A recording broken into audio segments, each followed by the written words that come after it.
Hi hello नमस्कार, मी अमृता आपल्या अमृता वारे व्लॉगमध्ये पुन्हा एकदा खूप दिवसांनी येणाऱ्या मोठ्या व्लॉगमध्ये सगळ्यांचं अगदी मनापासून वेलकम करते. तर तुम्ही म्हणाल सकाळी सकाळी आज व्लॉग चालू केलाय आणि कुठे निघाली रेडी होऊन. तर सकाळी सकाळ नाही, आता दुपार झालेली 12 वाजून गेलेले, 12:30 झालेले आणि आम्ही चाललोय बाहेर पार्टी करायला मुलांसोबत. आम्ही म्हणजे मी एकटीच चालले, बाकी कोणीच नाहीये. तर शिवांशचं असं म्हणणं होतं की मम्मा मला चांगले मार्क्स आले, माझ्यामध्ये थोडीशी इम्प्रूव्हमेंट झाली, तर मला पिझ्झा पार्टी दे म्हणून. आणि मी हो बोलले तेव्हा, पण मग त्याने ते मनावर इतकं घेतलं की कधी देणार कधी देणार. आणि खरंच चांगलं म्हणजे इम्प्रूव्हमेंट आहे, चांगले मार्क्स आहेत मागच्या वर्षीपेक्षा.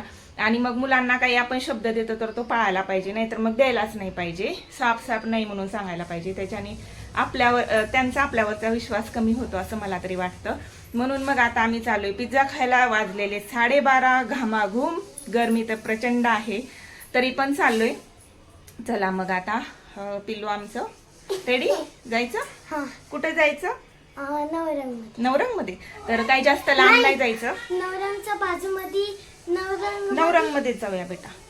तर इथं आमच्या घरापासून जर बाईकवर गेलो आम्ही, टू व्हीलरवर, तर अगदी 2 मिनिटाच्या अंतरावरतीच आहे. म्हणून चालले मी त्यांना घेऊन. आणि संध्याकाळच्या वेळी ना मेळच होत नाही मुलांचा, माझा आणि मग यांचा स्वयंपाक पाणी येतं आमच्या सोसायटीचं, रात्रीचं जेवण बनवायचं हे ते. त्याच्यामुळे म्हटलं जाऊ द्या, सकाळीच जाऊया.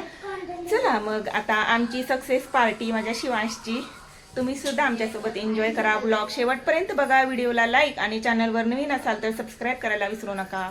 आता उन्हाळ्या दिवसात कुठं जायचं म्हटलं की हेअरस्टाईल काय करू आणि काय मेकअप करू किंवा कसं रेडी हो, हा खूप मोठा प्रश्न असतो. कारण गरमीमुळं ना अजिबात कुठल्याच कपड्यात असं कम्फर्टेबल वाटत नाही. गाऊन किंवा आपले पातळ कॉटनचे ड्रेस वगैरे सोडलं तर खूप अनकम्फर्टेबल वाटतं आणि घाम पण येतो, त्याच्यामुळे समजत नाही काय करावं. आणि आता मी हे सनस्क्रीन अप्लाय करते. तर आता उन्हाळ्या दिवस असल्यामुळं हे थोडं स्किन केअरसाठी बरं राहील. कारण माझा कलर जरा सावळा असल्यामुळे मी थोडीशी काळजी घेते बरं का. गोऱ्या माणसांना तेवढा काही फरक पडत नाही म्हणा. तर हे डर्माटचचं जे आहे पहिलं दाखवलेलं मी, ते मी फेससाठी यूज करते. कारण ते खूप छान स्प्रेड होतं, अजिबात स्टिकी नाही आणि ऑइली पण नाही. तसं हे दुसरं जे बायोटिकचं आहे ते मला थोडंसं ऑइली वाटलं, म्हणून मग मी ते फक्त हातापायाला वापरते, चेहऱ्यासाठी नाही वापरत ते. आणि गोऱ्या माणसांना खरंच काही फरक पडत नाही, सावळ्यांना थोडीशी काळजी घ्यावी लागते, नाहीतर लगेच स्किन टोन पूर्ण चेंज होऊन जातो. म्हणून थोडंफार करते, आपलं जास्त काही नाही. आणि आता लिपस्टिक म्हटलं तर ना, लिपस्टिक हलकी जरी लावली ना, म्हणजे खूप जास्त डार्क तर नाहीच, हलकी जरी लावली ना तरी पण आपल्या पूर्ण लुकमध्ये खूप फरक पडतो. एकदम वेगळा आणि छान लुक येतो. तशी ही इनसाइडची आहे ही लिपस्टिक. थोडीशी लावून घेते मी साईडला, लिप लायनरसारखी लावून नंतर स्प्रेड करते हलकीशी. त्याच्याने पण थोडं सिंपल जरी मेकअप ठेवला ना तरी पण छान वाटतं, म्हणून मग मी थोडीशी लावून घेत असते. चला आता जायची वेळ झाली. घरातलं पण आवरा, सगळी तयारी करा, मुलांना पण रेडी करा आणि परत घाईघाई आवरून निघा असं असतं. आणि दूधवाला आलेला नाही अजून, दुपारी येतो तो, म्हणून थोडंसं टेन्शन आहे. आता आम्ही गेल्या येतो की काय, तरीसुद्धा आवरलं. आणि आता ऊन खूप जास्त असल्यामुळं सनग्लासेस पण लावून घेते. तसं पण माझी डोळ्यांची सर्जरी झाल्यापासून मी बाहेर जाते तेव्हा गॉगल लावूनच घेत असते, आपल्या सेफ्टीसाठी चांगलं व्हा असं म्हणून. त्याच्यामुळं स्कार्फ वगैरे बांधून घेतला. आणि मुलांना टोप्या आता आणावे लागणार आहेत, कारण यावर्षीचा उन्हाळा जास्तच कडक आहे. शिवांशची टोपी गावाला गेलो तेव्हा गावालाच विसरून आलो, त्याच्यामुळे सध्या त्याच्याकडे टोपी नाही आहे. या दोघांना आणावं लागणार आहे. आणि आरूला तर असं स्कार्फ वगैरे काही आवडतच नाही, त्याच्यामुळे तिला काय मी असं करत पण नाही फोर्स की बुवा लाव किंवा बांध म्हणून असं.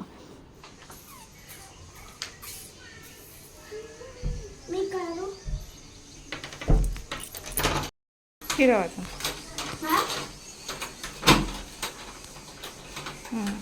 बस झालं, बस झालं.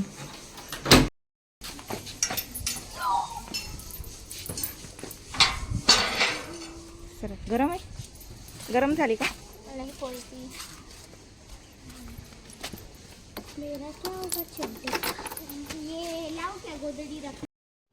आता अगदी घरापासून जवळच, काही जास्त दूर नाही हे. आणि इथे मी खूप सारे व्लॉग बनवलेले आहेत, म्हणजे अगदी जवळ असल्यामुळं आम्ही रात्री चालायला पण या साईडला येतो. आणि त्याच्याचमुळे मी आले नाही तर दुपारच्या वेळी एवढ्या लांब गेले नसते. तर इथं पिझ्झा वगैरे म्हणजे खूप काही ऑप्शन आहेत. त्याच्यामुळं मग इथे येऊन पोचलो आम्ही मुलांना घेऊन. आणि मुलांच्या पण येता जाता रोज नजरेत असतं, त्याच्यामुळे त्यांना नेहमी इकडे यायचंच असतं. आणि असं म्हटलं चला आता. तर आरवीच्या पप्पांना काही माहिती नाही, आयडिया पण नाही आहे त्यांना आम्ही जाणार आहोत की काही. आमचंच नंतर ठरलं. आता बघू सायंकाळी त्यांच्या काय रिॲक्शन असतील. पण ते सांगतात नेहमी माझी वाट नका बघत जाऊ, माझ्यामुळं मला टाईम भेटत नाही, मी तुम्हाला तेवढा टाईम देऊ शकत नाही, तुम्ही तुमचं जात जावा, तुम्ही तुमचं एन्जॉय करत जावा. त्यांचं असं काही नसतं. त्याच्यामुळे आम्ही बिनधास्त निघून आलो. इथे आल्यानंतर पोरांना पण विचारणं गरजेचं नाही, आपल्यापेक्षा जास्त नाही यांनाच माहिती असतं ह्यातलं आणि यांनाच बघायचं असतं. त्याच्यामुळं मग म्हटलं ठीक आहे चला, आज जशी तुमची इच्छा तसंच आपण ऑर्डर करूया. यावर्षी तुला पिझ्झा दिला, पुढच्या वर्षी काय पाहिजे? काय पाहिजे? मम्मा पाहिजे. मम्माचं दिलं तर पुढच्या वर्षी किती पर्सेंटेज आणणार? मग अजून एक पार्टी. एक नाही तर 2 असते तर कमीच होणार. कमी नाही रे बेटा, जास्त पाहिजे ना. असं कसं बरं? बरं आख्यामध्ये आता जे जितके आहे ना तितके सांगा. आता गेल्या गेल्या एक पिझ्झा मागवला तिघांमध्ये. एक तो पिझ्झा खाऊन घेतला. त्याच्यानंतर पोरं म्हटले बर्गरचा टेस्ट करून बघूया. मग बर्गर मागवले तिघांसाठी 3. बर्गर खाऊन झाला की मग एक शेक मागवला व्हॅनिला फ्लेवरचा थिक शेक. तो थिक शेक पिऊन घेतला की परत आरू म्हणले अगं मम्मा गोड गोड वाटते, काहीतरी तिखट खावंसं वाटते, म्हणून मग परत एक सँडविच मागवलं. एवढं सगळं खाऊन घेतलं आम्ही. तर काय होतं ना, आता गावाकडे गेलो होतो तेव्हा कितीही सांगितलं ना आईला की अगं आई यांना पैसे नको देऊ, तरी पण आईचं असतं की धरा 100-200 रुपये यांना देऊन दिले की घ्या बाळांनो, जाता जाता आईस्क्रीम खा किंवा थंडगार काहीतरी खा, असं करून ती त्यांना पैसे देत असती. आणि ते पैसे संपेपर्यंत हे लोक ना मला खूप सारखं मागं लागतात. म्हणून मग म्हटलं चला जाऊ द्या, असू द्या, त्यांच्यासाठी दिलेले होते. आणि असं पण मला त्यांना पार्टी द्यायचीच होती, म्हणून मग मी यांना घेऊन आले इकडे. आणि जाऊ द्या मग मुलांसोबत आपण पण, माझं पण थोडंसं एन्जॉय होऊन जातं.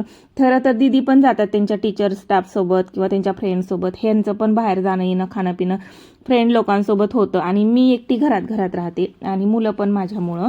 म्हणून मग हे मला नेहमी म्हणतात की काय नाही पोरांना घेऊन तू जात जा असं. त्याच्यामुळं मग म्हटलं असो, आता कधीतरी मुलांना घेऊन यायलाच पाहिजे. आणि आता निघालो घरी खाऊन पिऊन. दुपार झालेली, ऊन तर प्रचंड आहे.